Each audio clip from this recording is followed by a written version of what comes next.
రేవంత్ రెడ్డి మాత్రమే కేవలం రాజకీయ కుట్రలో భాగంగా కేసీఆర్ గారిని ప్రజల్లో ఎదుర్కోకుండా ఇవాళ అడ్డదారిలో ఎదుర్కొనేటువంటి కుట్రలో భాగమే ఇవాళ commission report PC Ghosh commission report అని చెప్పి చాలా స్పష్టమైంది. ఈ రిపోర్టు పూర్తిగా తప్పుల తడక, సాక్షులుగా పిలిచి నిందితులుగా దుష్ప్రచారం చేసి ఆ కమిషన్ను కేవలం రాజకీయ దుష్ప్రచారం కోసమే రేవంత్ రెడ్డి వాడుకున్నాడు. ఇది ప్రజల్లో చాలా స్పష్టమైంది. తప్పకుండా దీనికి సరైనటువంటి బుద్ధి మరి సరైనటువంటి శిక్ష రేవంత్ రెడ్డికి తప్పకుండా ప్రజలు ఏదో ఒక పద్ధతులు తప్పకుండా ఇస్తారు. ముఖ్యంగా ఇవాళ జరుగుతున్నటువంటి పాలనలో మనందరం చూస్తూ ఉన్నాం. మొక్కజొన్న రైతులు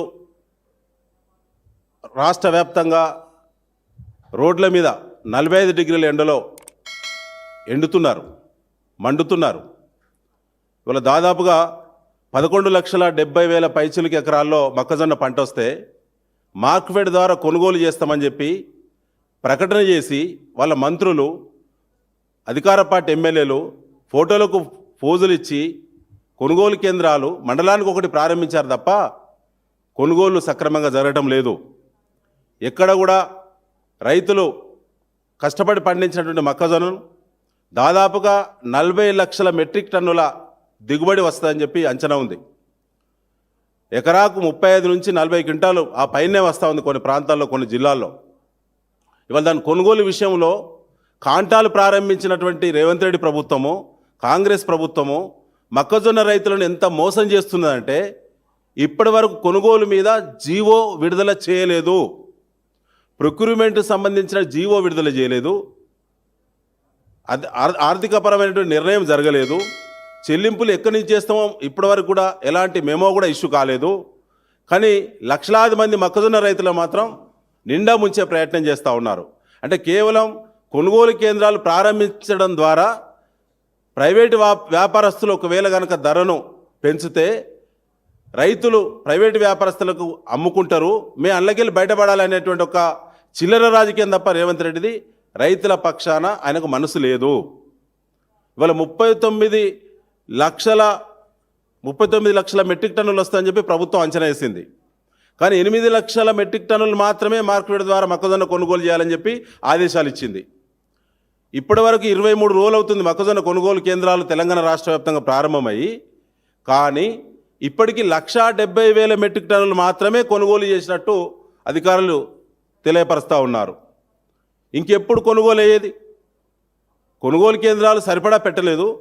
మండలానికి 7-8 సెంటర్లలో కేసీఆర్ గారు ముఖ్యమంత్రి ఉన్నప్పుడు మొక్కజొన్న కొనుగోలు చేసేది. ఎంత నష్టం వచ్చినా కూడా కేసీఆర్ గారు రైతుకు కడుపు నిండాలి, రైతు పంట పండించిండు, రైతుకు మంచి ధర రావాలని చెప్పి నష్టం జరిగినా రైతు పండించిన ప్రతి గింజను మద్దతు ధర కొనుగోలు చేసిండు మహానుభావుడు కేసీఆర్ గారు. ఇవాళ దాని నుంచి తప్పించుకునే ప్రయత్నం చేస్తూ ఉన్నారు. ఇందులో మిత్రులారా మనకి ఇంకొక డ్రామా ఉన్నది. ఇది తెలంగాణ రాష్ట్ర రైతాంగాన్ని మొత్తం మోసం చేసేటువంటి జీవో. కొనుగోలు కేంద్రాలు అక్కడక్కడ పెట్టి సరిపడా కొనుగోలు కేంద్రాలు పెట్టకుండా, సరైన సమయంలో కాంటాలు కాకుండా, ట్రాన్స్పోర్ట్ ఫెసిలిటీస్ ఏర్పాటు చేయకుండా, గోడౌన్ స్పేస్ను గుర్తించకుండా ఇవాళ రైతులు పండించినటువంటి ధాన్యం కానీ మొక్కజొన్న కానీ రాష్ట్ర వ్యాప్తంగా ఎవరికి వాళ్ళే ఎదురు చూసి చివరికి ప్రైవేటు వ్యాపారుల దగ్గర మోసపోయేటువంటి కుట్ర చేస్తున్నదే ప్రభుత్వం. ఎందుకంటే జీవో 21 తీసుకొచ్చారు. ఇందులో తెలంగాణ సివిల్ సప్లైస్ కార్పొరేషన్కి అప్పు పుట్టకుంటే మార్కెట్ను ముందు పెట్టి ఈ యాసంగి సీజన్లో 95 లక్షల మెట్రిక్ టన్నుల ధాన్యం కొనుగోలు చేయడానికి అప్పు కావాలని మార్కెట్ను ముందు పెట్టి మార్కెట్ సంస్థను కుదవబెట్టి ఎన్సిడిసి ద్వారా 22,700 కోట్ల అప్పు తీసుకొచ్చారు. మార్కెట్ మొక్కజొన్న కొనుగోలు చేసేటువంటి corporation, civil supplies corporation paddy కొనుగోలు చేసేటువంటి కార్పొరేషన్. సివిల్ సప్లైస్ డిపార్ట్మెంట్లో కుంభకోణం చేసిన రేవంత్ రెడ్డి ప్రభుత్వం, ఉత్తమ్ కుమార్ రెడ్డి వారి యొక్క నాయకత్వంలో దానికి అప్పు పుట్టకుంటే మార్కెట్ను కుదవబెట్టి అప్పు తీసుకొచ్చిండ్రు. మరి మార్కెట్ కొనుగోలు చేయాల్సిన మొక్కజొన్నలకు ఎక్కడి నుంచి చెల్లింపులు చేస్తారు రేవంత్ రెడ్డి గారు? ఇప్పటి వరకు కూడా మార్క్ఫెడ్ కొనుగోలు కేంద్రాలు ఏవైతున్నాయో మొక్కజొన్న కొనుగోలు సంబంధించిన నిర్ణయం పట్ల ఆ ప్రొక్యూర్మెంట్ చేయడానికి జీవో కూడా విడుదల చేయలేదు ఈ ప్రభుత్వం. 23 రోజులు అవుతుంది కొనుగోలు జరగబట్టి. దీని రహస్యమేందో, దీని మర్మమేందో చెప్పాలి. ఒక్క క్వింటా మొక్కజొన్న రైతు కూడా ఇప్పటివరకు రాష్ట్రంలో చెల్లింపు జరగలేదు. చెల్లింపులు జరిగే అవకాశాలు లేవు. 3 నెలల తర్వాత మొక్కజొన్న అమ్ముకున్న రైతులకు చెల్లింపులు చేస్తామని చెప్పి కొనుగోలు ఏజెన్సీలు తెలియజేస్తున్నారు. ఇది మోసం కాదా? రైతు పెట్టుబడి ఇప్పటివరకు దిక్కులేదు, కానీ యాసంగి పంట చేతికొచ్చింది, పేరుకే కాంటాలు తప్ప రూపాయి చెల్లింపు లేదు. రైతులు ఎట్లా బ్రతకాలే? ఇది ఎంత మోసం, ఎన్ని డ్రామాలు. నిత్యం కేసీఆర్ గారిని తిట్టి చివరికి నీ బతికేందో, నీ దొంగ మాటలేందో, నువ్వు మాట్లాడే ప్రతి మాటలో ఉండబడినటువంటి అర్థమేందో అన్నీ కూడా బయటకు వస్తున్నాయి. పోయిన సీజన్లో కొనుగోలు చేసినటువంటి మొక్కజొన్నలను టెండర్లు పిలిచారు. ఆ టెండర్లు పూర్తయిన తర్వాత అందులో సిండికేట్ ఏర్పాటాయి. అందులో కూడా సివిల్ సప్లైస్ కార్పొరేషన్ లెక్కనే మార్క్ఫెడ్లో కూడా దందా చేసి తక్కువ రేటు తగ్గించి వచ్చిన డబ్బులు వచ్చిన తర్వాత ఇప్పుడు కొనుగోలు, ఇప్పుడు అమ్ముకున్నటువంటి రైతులకి ఆ చెల్లింపులు చేస్తారట. ఇదెక్కడి ప్రభుత్వము? ఇదైనా ప్రభుత్వ విధానమేనా? ఇప్పటి వరకు లేదు.